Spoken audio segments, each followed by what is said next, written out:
धाकड़ खबर, बेखौफसुमा बेबाक अंदाज। धाकड़ खबर के न्यूज रूम से मैं आपके साथ हूं अकरम रईस खान। कोर्ट संबंधित खबरों का ताजा बुलेटिन लेकर एक बार फिर से आपके सामने हाजिर हो गया हूं। आज के बुलेटिन में 12 अहम खबरें जिनसे आपको रूबरू कराने जा रहा हूं, लेकिन आगे बढ़ने से पहले दो जानकारियां आपके सामने रख देना चाहता हूं। जानकारी ये कि दिल्ली की जितनी भी अदालतें हैं, चाहे वो हाई कोर्ट है चाहे वो जिला अदालतें हैं, वहां पर अब वर्चुअली सुनवाई नहीं होगी। 12 मार्च के बाद किसी भी अदालत में वर्चुअली सुनवाई नहीं होगी। अब आपको प्रत्यक्ष रूप से वहां पे हाजिर होकर ही अपनी तमाम जितनी भी सुनवाई है उसमें हिस्सा लेना होगा। बता दें, कोरोना के बाद लॉकडाउन आया तब ये तमाम प्रक्रिया लागू कर दी गई कि वर्चुअली तौर पे सुनवाई होगी। बाद में कुछ मामलों में प्रत्यक्ष रूप से सुनवाई की जाने लगी, लेकिन अब 12 मार्च के बाद वर्चुअली सुनवाई पर पूरी तरीके से पाबंदी लगाई जा रही है। ये एक बड़ा अपडेट है। इसके अलावा दूसरी जो अपील है वो आपसे ये है कि अगर आप लोग YouTube देख रहे हैं तो हमारे चैनल को सब्सक्राइब कर सकते हैं। फेसबुक या ट्विटर देख रहे हैं तो आप लोग हमें फॉलो कर सकते हैं। अगर आप लोगों को लगता है कि स्वतंत्र पत्रकारिता के क्षेत्र में धाकड़ खबर अपनी जो दुकान चला रहा है वो ठीक ठाक चला रहा है, ईमानदारी से चला रहा है, आप लोगों को लगता है ये दुकान चलती रहे, तो आप लोग हमारी आर्थिक मदद कर सकते हैं।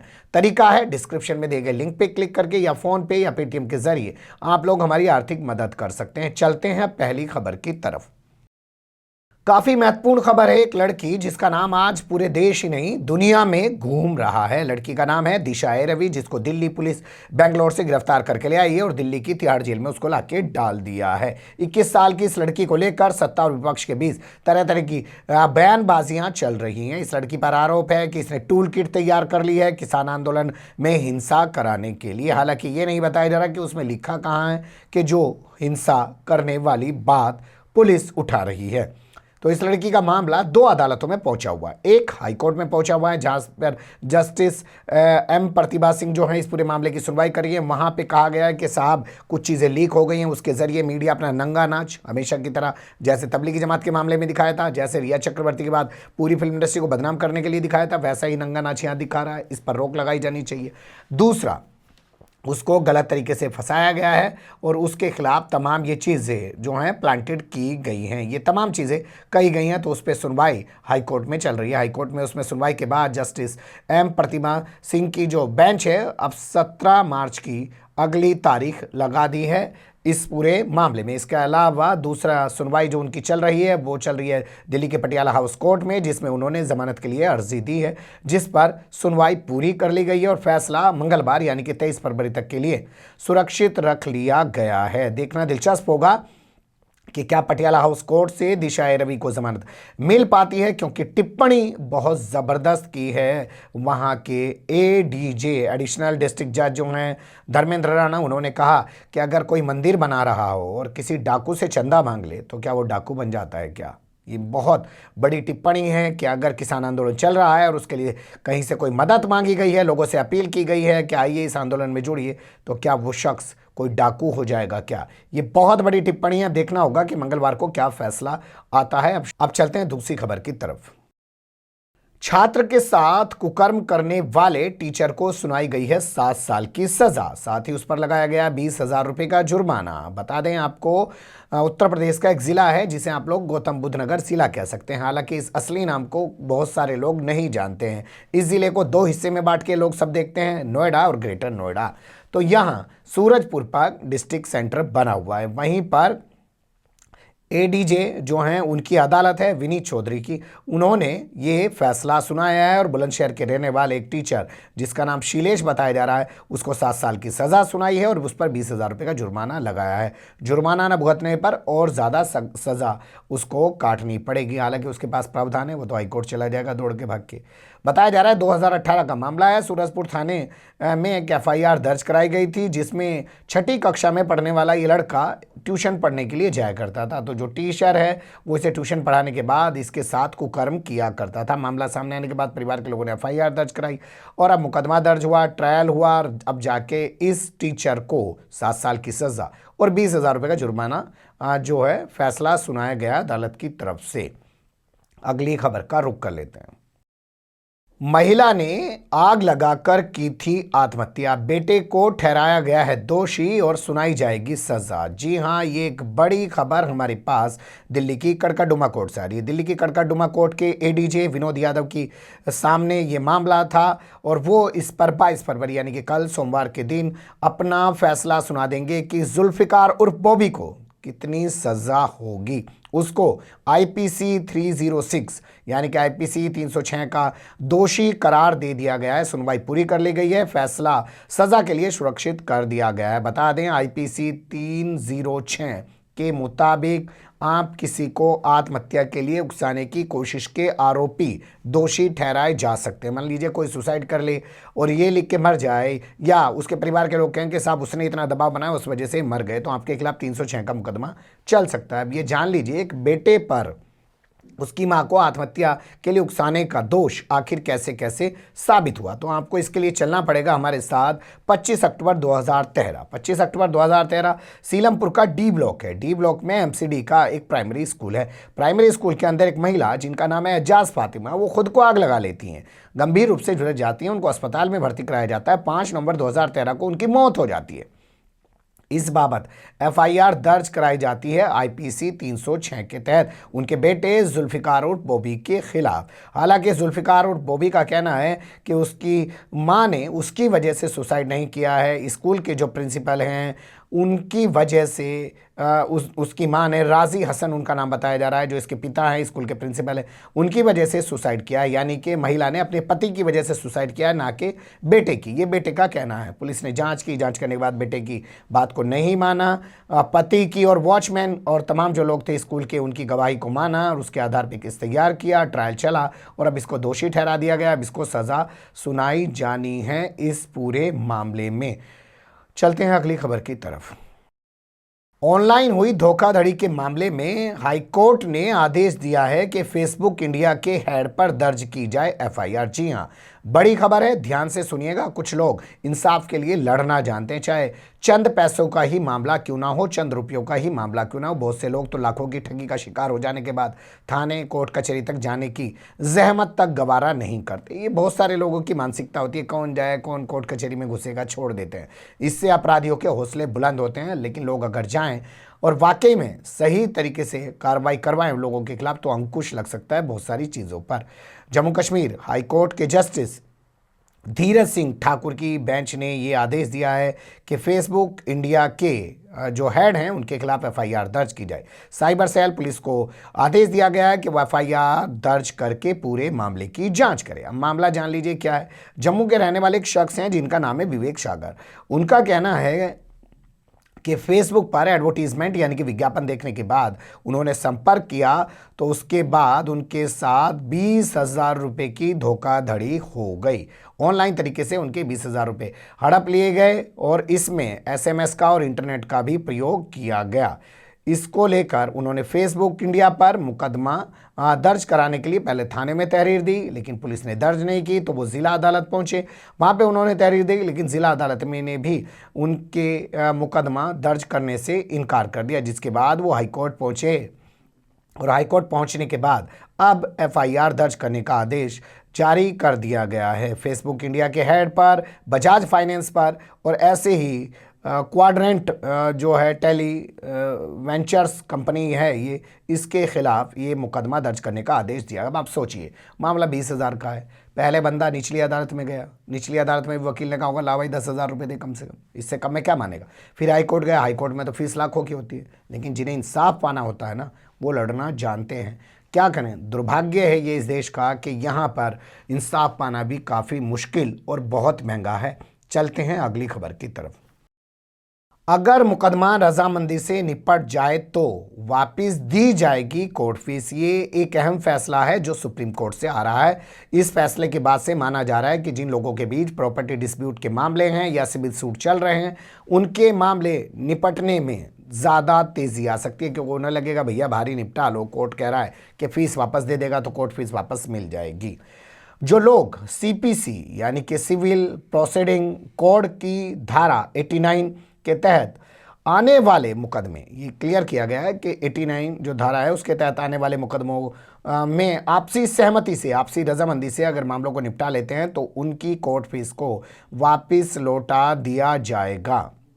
यह आदेश सुप्रीम कोर्ट ने मद्रास हाई कोर्ट के फैसले के खिलाफ जाते हुए दिया है। मद्रास हाई कोर्ट के अंदर एक मामला पहुंचा हुआ था, प्रॉपर्टी डिस्प्यूट का मामला था। दोनों पार्टियों में सुलह समझौता हो गया और उसके बाद उन्होंने मामले को निपटा लिया। इसके बाद उन्होंने कहा साहब हमारी कोर्ट फीस वापस दी जाए, तो मद्रास हाई कोर्ट का जो मैनेजमेंट है उसने उनकी कोर्ट फीस लौटाने से इनकार कर दिया और बहुत सारी चीज़ों के हवाले दिए, ये कानून वो कानून, वो कानून ये कानून।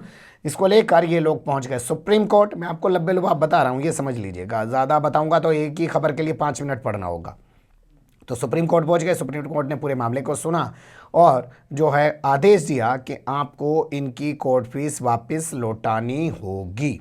अगली खबर का रुख कर लेते हैं।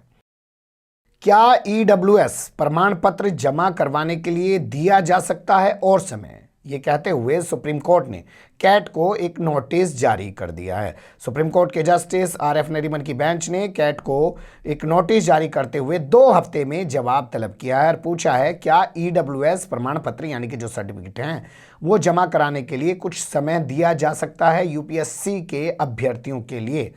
बता दें आपको, कैट ने 1 अगस्त 2019 तक ईडब्ल्यूएस सर्टिफिकेट यानी कि प्रमाण पत्र नहीं जमा करवा पाने वाले अभ्यर्थियों को, यूपीएससी के जो अभ्यर्थी थे, 16 अगस्त तक की मोहलत दे दी थी, लेकिन उसके बाद इस मोहलत को आगे बढ़ाने से साफ इनकार कर दिया था, जिसके बाद ये अभ्यर्थी इस मामले को लेकर दिल्ली हाईकोर्ट के सामने पहुंचे।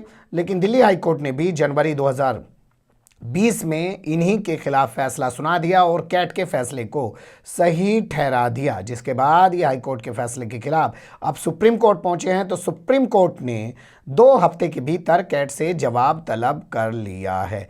इस फैसले से जहां जो अभ्यर्थी हैं वो कुछ राहत की सांस ले रहे हैं, उन्हें लग रहा है कि सुप्रीम कोर्ट से उनको इंसाफ मिलेगा। वहीं यूपीएससी जो है कैट के द्वारा बढ़ाई गई तारीख से पहले ही नाराज़ था और अब अगर सुप्रीम कोर्ट से कोई ऐसा फैसला आ गया तो उसे इस आदेश का पालन भी करना होगा अपनी नाराज़गी के बावजूद। जबकि कैट द्वारा आगे समय ना दिए जाने पर भी 16 अगस्त के बाद आगे समय नहीं दे रहा था, तो अभ्यर्थी जो थे वो उसे नाखुश थे और वो इस मामले को लेकर पहले हाईकोर्ट और अब सुप्रीम कोर्ट पहुंचे हैं। ये मामला काफी महत्वपूर्ण है। अगली खबर का रुख कर लेते हैं। बैंक के लॉकर्स के बारे में आप सब लोग जब ही जानते होंगे, वहाँ पे हर कोई अपनी प्रॉपर्टी के दस्तावेज़ को, अपने जेवरात को, अपनी तमाम चीज़ों को रख के खुद को बड़ा महसूस करता है और वो चाहता है कि उसका बैंक उसको लॉकर की सुविधा उपलब्ध कराए। लेकिन आप जानते हैं बहुत सारे बैंकों में तो लॉकर की सुविधा होती ही नहीं है। और दूसरे, मान लीजिए कहीं होती भी है तो कुछ गड़बड़ हो जाए तो उसकी सिक्योरिटी की जिम्मेदारी भी बैंक लेने से गुरेज कर देते हैं। लेकिन अब सुप्रीम कोर्ट ने साफ कर दिया कि उसकी सिक्योरिटी की जिम्मेदारी, पूरा दायित्व जो है वो बैंक को उठाना पड़ेगा और तमाम उसको सुविधा उपलब्ध कराना ग्राहक को बैंकों की जिम्मेदारी है। इसके लिए आदेश दिया गया आरबीआई को, यानी कि रिजर्व बैंक ऑफ इंडिया को, वह अगले 6 महीने के अंदर एक गाइडलाइन तैयार करे और तमाम बैंकों में लॉकर की सुविधा लोगों को उपलब्ध कराए। सुप्रीम कोर्ट के जस्टिस एमएम शांतन गोदर और उनके साथ विनीत शरण की बेंच ने आरबीआई को यह आदेश दिया है और अगले 6 महीने में गाइडलाइन तैयार करने को कहा है जस्टिसों ने, हम लोग नगद रहित अर्थव्यवस्था की ओर बढ़ रहे हैं, यानी कि उन्होंने भारत का जिक्र किया कि आज लोग कैशलेस इकोनॉमी की तरफ बढ़ रहे हैं। ऐसे में हर कोई अपने पास जो पैसा है, जो नकदी है, जो जेवरात हैं, उनको बैंक में रखने और घर में रखने से परहेज करता है और बैंक में रखकर ज़्यादा महफूज महसूस करता है। लेकिन उसको जब ये सुविधाएं नहीं मिल पाती तो उसको तकलीफ होती है। इस बारे में आरबीआई को अपनी गाइडलाइन बिल्कुल स्पष्ट करनी चाहिए कि उसके क्या नियमावली है और इसके लिए बाकायदा वो नियमन तैयार करे। अगली खबर का रुख कर लेते हैं। मिर्ज़ापुर वेब सीरीज़ को कौन नहीं जानता है, लाखों लोगों ने देखा है और आज भी देख रहे हैं, मज़ा ले रहे हैं। उसमें जो भी कुछ है, उसके जो लेखक हैं और जो निर्देशक हैं उनको गिरफ्तारी से राहत मिल गई है। इलाहाबाद हाई कोर्ट ने उनको ये राहत दे दी है। इलाहाबाद हाई कोर्ट ने करण अंशुमान इसके अलावा गुरमीत सिंह और उसके अलावा सुनीत कृष्णा और इसके अलावा पुनीत कृष्णा और इसके अलावा विनीत कृष्णा को गिरफ्तारी पर रोक लगा दी है, इनको राहत दे दी है, उनको गिरफ्तार नहीं किया जाएगा। लेकिन एफआईआर रद्द करने की उनकी मांग पर फिलहाल सरकार को नोटिस जारी कर दिया है और अगली तारीख निर्धारित कर दी है। उसी के जवाब के बाद एफआईआर रद्द करने पर कोर्ट विचार कर सकता है। जस्टिस प्रीतकर दिवाकर और उनके साथ जस्टिस दीपक वर्मा की बेंच ने ये फैसला दिया है। बता दें आपको, जो मिर्ज़ापुर की कोतवाली है उसमें एक एफआईआर दर्ज की गई है, जिसमें कहा गया है कि मिर्ज़ापुर वेब सीरीज जो आई है उससे एक वर्ग विशेष के लोगों की भावनाएं आहत हुई हैं, साथ ही मिर्ज़ापुर की छवि को नुकसान भी पहुंचा है, इसलिए इनके खिलाफ कार्रवाई की जानी चाहिए। तो उसी में गिरफ्तारी से बचने के लिए पहले इस वेब सीरीज़ के जो कर्ता धर्ता हैं 29 जनवरी को हाईकोर्ट पहुंचे थे। हाईकोर्ट ने उनको फरहान अख्तर को और इसके अलावा दूसरा जो नाम है हितेश सिद्धवानी को राहत दे दी थी, उनकी गिरफ्तारी पर रोक लगा दी थी और अब इनकी गिरफ्तारी पर रोक लगा दी है। अगली खबर का रुख कर लेते हैं। धर्मांतरण कानून को आप सब लोग जानते ही हैं, जिसे लव जिहाद कानून कहा जाता है। ये कानून जो है मध्य प्रदेश में भी बन चुका है। इस कानून को सुप्रीम कोर्ट में चुनौती दी गई थी, लेकिन सुप्रीम कोर्ट ने इसको सुनने से इनकार कर दिया। कहा कि हम चाहेंगे पहले आप इस मामले को लेकर हाई कोर्ट जाएं, हाई कोर्ट इस पर अपना क्या रुख रखता है, उसके बाद हम लोग इस मामले पर विचार करेंगे। ये कहते हुए chief justice of India एस.ए. Bobde और जस्टिस ए.एस. बोपन्ना और जस्टिस वी रामा सुब्रमण्यम की बेंच ने उस पिटीशन को वापस लौटा दिया, जिसमें मध्य प्रदेश में बने धर्मांतरण कानून को चुनौती दी गई थी।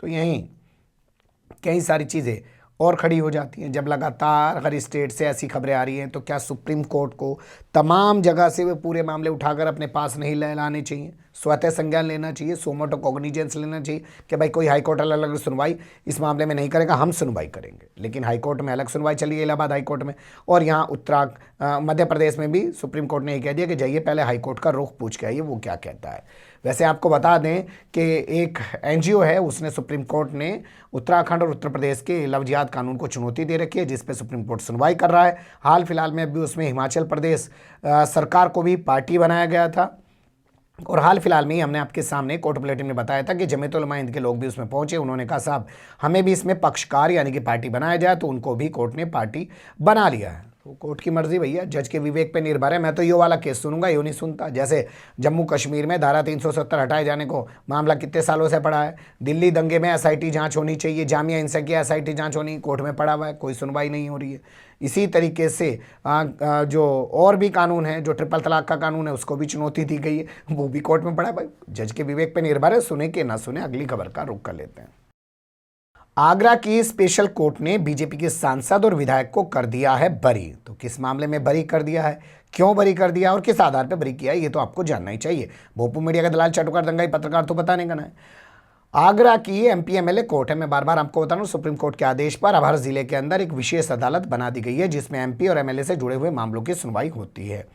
तो यहाँ विशेष अदालत के जो जज हैं उनका नाम है उमाकांत जिंदल। उन्होंने सबूतों के अभाव में भाजपा सांसद राजकुमार चाहर और बीजेपी विधायक योगेंद्र उपाध्याय समेत 8 लोगों को बरी कर दिया है, कोई सजा नहीं दी है। बता दें 28 साल पहले का मामला बताया जा रहा है। 2 जनवरी का दिन था, 1993 का साल था। केंद्रीय मंत्री ट्रेन से आगरा उतरे, उन पर हमला हुआ। इस बाबत एक मुकदमा दर्ज कराया गया था एसएचओ जीआरपी कैंट के जरिए। उनका नाम विजेंद्र सिंह था। उन्होंने इन तमाम लोगों के खिलाफ जो है मुकदमा दर्ज करा। अब यहाँ ये भी सोचिए, जो बीजेपी के बवाली लोग होते हैं ना, जिन पे मुकदमे दर्ज होते हैं, वो हमेशा आगे बढ़ते जाते हैं। ये चरित्र भी इसी पार्टी का है, साफ है। इनके जितने बवाल, जितने मुकदमे इन पे दर्ज होंगे, उतनी तरक्की पाएंगे। जितने लोगों में नफरत बढ़ेगी, दंगे बवाल होंगे, उतना ही पार्टी बढ़ेगी। इसमें कोई इनकार नहीं है, चरित्र है, उठा के इतिहास में आप देख सकते हैं। ज़्यादा पुराना ना जाए तो मुजफ्फरनगर का दंगा देख सकते हैं, 2002 का गुजरात दंगा देख सकते हैं।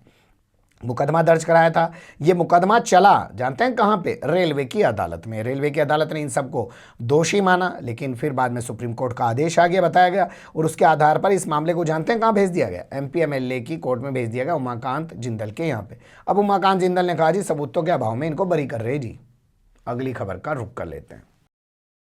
भूख हड़ताल पर बैठना आत्महत्या की कोशिश करने जैसा अपराध नहीं है, ये कहते हुए मद्रास हाईकोर्ट के जस्टिस आनंद वेंकटेश ने एक शख्स को बड़ी राहत दी है और उसके खिलाफ दर्ज एफआईआर को रद्द कर दिया है, यानी कि खारिज कर दिया है। मामला क्या है अब वो थोड़ा सा जान लीजिए। बड़ा इंटरेस्टिंग मामला है ये कि आप भूख हड़ताल पर बैठेंगे, पुलिस आपके खिलाफ आईपीसी 309 यानी कि आईपीसी 309 का मुकदमा दर्ज कर देगी, यानी कि आत्महत्या की कोशिश करने का मुकदमा या आत्महत्या करने का मुकदमा।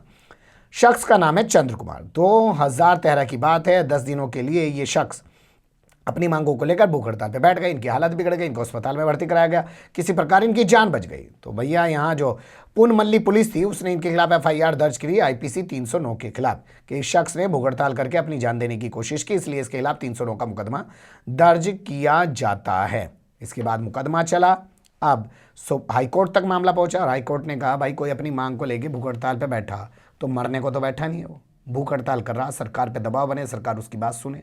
मरने की कहां से बात आ गई इसमें, सुसाइड करने की कहां से बात आ गई इसमें कि उसके खिलाफ 309 का मुकदमा दर्ज कर दिया और ये कहते हुए मुकदमे को खारिज कर दिया। आप देखते होंगे कि बहुत सारे लोग विधानसभा, लोकसभा, जंतर मंतर तमाम जगह पहुंच जाते हैं, अपने ऊपर मिट्टी का तेल डाल लेते हैं, आग लगाने की कोशिश करते हैं, तो उन मामलों में पुलिस उनको गिरफ्तार कर लेती है और उनके खिलाफ 309 का मुकदमा दर्ज कर देती है। वहां बन सकता है क्योंकि वो जान देने की कोशिश कर रहा है। यहाँ ये भूख हड़ताल पे बैठा है और शांतिपूर्वक तरीके से अपनी जो है भूख हड़ताल जारी रखे हुए, लेकिन पुलिस यहाँ भी 309 का मुकदमा ठोक दे रही है। भूख हड़ताल भी ना कर सके अब कोई देश के अंदर। गांधी जी का दौर चला गया, अब जानते हैं अब नरेंद्र मोदी का दौर है, अमित शाह का दौर है, आदित्यनाथ योगी का दौर है। ठोक दो, मार दो, गाड़ दो, निकाल दो, अर्थी निकलवा दो, ये डायलॉग वाले नेताओं का दौर है। अगली खबर का रुख कर लेते हैं। 35 विदेशी जमातियों के पासपोर्ट उन्हें वापस लौटाए दिल्ली पुलिस। दिल्ली की एक अदालत ने दिल्ली पुलिस को ये आदेश जारी किया है। बता दें आपको, इन तबलीगी जमातियों के पासपोर्ट उस वक्त जब्त कर लिए गए थे। ये तमाम लोग विदेश के थे जब इन पर आरोप लगाया गया कि इन्होंने दिल्ली के निज़ामुद्दीन में स्थित तबलीगी जमात के मरकज़ में यानी कि हेडक्वार्टर में इकट्ठे होकर कोरोना फैला दिया। ये आरोप इन पर लगाया गया। उसी दौरान इनके खिलाफ एफआईआर दर्ज की गई, इनके पासपोर्ट वगैरह जब्त कर लिए गए, इनके वीज़ा जो है रद्द कर दिए गए। तो अब इनके पासपोर्ट वापस लौटाने का कोर्ट ने आदेश सुनाया है। देखना दिलचस्प होगा कब तक इनके पासपोर्ट वापस मिल जाएंगे और कब तक ये अपने घर चले जाएंगे। लेकिन अब कोई भोंपू मीडिया नहीं दिखा रहा है कि इनके साथ हो क्या रहा है। ये तमाम जगह से बरी होते जा रहे हैं। अब कोई जगह पे इनको क्यों दोषी नहीं ठहराया जा रहा है। अलग बात है कि पार्लियामेंट में खड़े होकर और विधानसभा में खड़े होकर भाजपा के नेता, मुख्यमंत्री और प्रधानमंत्री तमाम लोग आज भी इस बारे में बोल जाते हैं। और अब तो सुप्रीम कोर्ट ने भी, आपने देखा होगा, किसान आंदोलन का जिक्र करते हुए क्या कहा था, किसानों की इतनी भीड़ जुट रही, कहीं ऐसा ना हो जा कि जमात वालों की तरह कोरोना फैल जा, जैसे जमात वालों से कोरोना फैलना का मामला साबित हो गया हो। लेकिन बैठे हैं सुप्रीम कोर्ट में, जज की सीट पर, बोल सकते हैं, जज का विवेक होता है भाई। बने रहेगा धाकड़ खबर के साथ। फिलहाल कमेंट्स के रूप में आप लोग अपनी राय दे सकते हैं, खबर को लाइक कर सकते हैं, चैनल को सब्सक्राइब कर सकते हैं, ज़्यादा से ज़्यादा हमारी खबरों को शेयर कर सकते हैं। फिर ऐसे ही किसी सुलगते हुए या उलझते मुद्दे लेकर मैं आपके सामने हूँगा हाजिर। फिलहाल अभी मुझे दें इजाज़त।